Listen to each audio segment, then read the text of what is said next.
Video nomidan ko'rganingizdek, boshqa telefonga qo'ng'iroqlarni yo'naltirish yoki telefon raqamini bir-biriga bog'lash. Yana bu qanaqa bo'ladi? Bu sim kartangizga kimdir telefon qilayotgan bo'lsa, boshqa telefoningizdagi sim kartaga tushirish. Shu, pereadressa deyiladi. Ko'pchilik biladi, ko'pchilik bilmaydi. Shu video bilmaydiganlar uchun maxsus. Xo'p.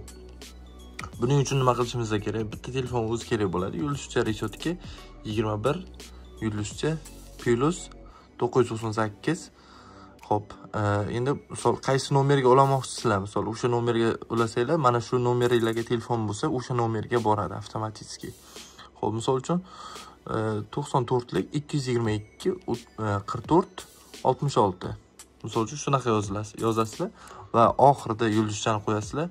11 panjarani bitta bossanglar, qo'ng'iroq qilish bitta bossanglar, agar mana shu telefoningizda sim kartaga kimdir telefon qilayotgan bo'lsa ham, mana shu siz yozgan nomerga avtomatik boradi. Xo'p, buni qanaqa qilib o'chirib tashlash kerak deydigan savol ham bo'lishi mumkin.